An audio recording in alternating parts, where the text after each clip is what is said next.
Hello friends, welcome to రుచి వంటిల్లు. ఈరోజు మనం గోంగూర టమాటా పచ్చడి చాలా టేస్టీగా చాలా త్వరగా ఎలా తయారు చేసుకోవాలో చూద్దాము. ఈ పచ్చడిని వేడివేడి అన్నంలో నెయ్యి వేసుకొని తింటే చాలా బాగుంటుంది. సో లేట్ చేయకుండా వీడియోలోకి వెళ్ళిపోదాం.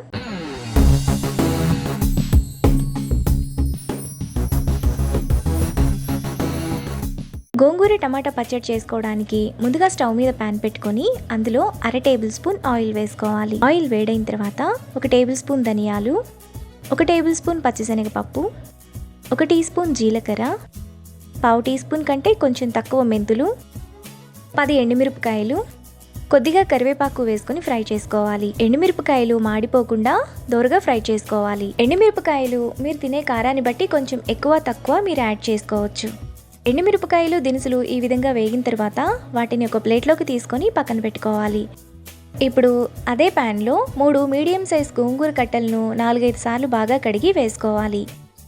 గోంగూరను మీడియం ఫ్లేమ్లో గోంగూరలోని వాటర్ అంతా ఎగిరిపోయేంత వరకు కలుపుకోవాలి. బాగా వేగాల్సిన అవసరం లేదు, వాటర్ అంతా ఎగిరిపోతే సరిపోతుంది. గోంగూరలోని వాటర్ అంతా ఇలా ఎగిరిపోయిన తర్వాత దాన్ని కూడా ఒక బౌల్లోకి తీసుకొని పక్కన పెట్టుకోవాలి. ఇప్పుడు అదే ప్యాన్లో 2 మీడియం సైజ్ టమాటాలను ఇలా చిన్న చిన్న ముక్కలుగా కట్ చేసుకొని వేసుకోవాలి. ఇప్పుడు టమాటా త్వరగా మగ్గడానికి కొద్దిగా ఉప్పు వేసుకొని కలుపుకోవాలి. ఇలా కలుపుకున్న తర్వాత మూత పెట్టి మధ్యలో కలుపుతూ టమాటా మెత్తగా అయిపోయి అందులోని వాటర్ అంతా ఎగిరిపోయేంత వరకు ఉడకనివ్వాలి.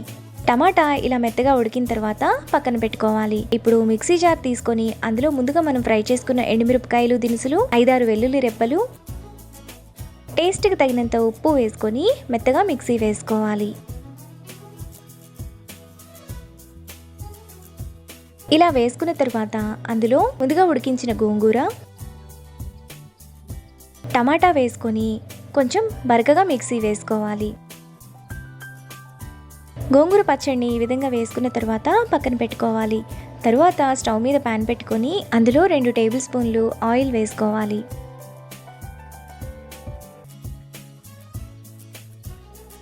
ఆయిల్ వేడైన తర్వాత 1 టేబుల్ స్పూన్ తాలింపు గింజలు, 1/2 టీ స్పూన్ ఇంగువ వేసుకొని ఫ్రై చేసుకోవాలి. ఆవాలు చిటపటలాడేంత వరకు వేగనివ్వాలి. ఆవాలు చిటపటలాడుతున్నప్పుడు అందులో 5-6 కచ్చాపచ్చాగా దంచిన వెల్లుల్లి రెబ్బలు, 2 ఎండుమిరపకాయలు, కొద్దిగా కరివేపాకు వేసుకొని ఫ్రై చేసుకోవాలి.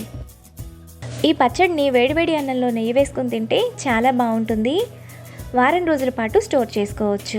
తాలింపు వేగిన తర్వాత అందులో ముందుగా మనం మిక్సీ వేసుకున్న పచ్చడి వేసుకొని కలుపుకోవాలి. పచ్చడిని మీడియం ఫ్లేమ్లో ఆయిల్ అంతా సైడ్స్కి వచ్చేంత వరకు కలుపుకోవాలి. ఇలా కలుపుకుంటే పచ్చడి ఎక్కువ రోజులు నిల్వ ఉంటుంది. మనకి గోంగూర టమాటా పచ్చడి రెడీ అయిపోయింది. అంతే, ఇప్పుడు వేడివేడి అన్నంలో నెయ్యి వేసుకొని సర్వ్ చేసుకుంటే ఎంతో టేస్టీగా ఉండే గోంగూర టమాటా పచ్చడి రెడీ. ఈ వీడియో కనుక మీకు నచ్చినట్లయితే లైక్ చేసి, షేర్ చేసి, సబ్స్క్రైబ్ చేయండి.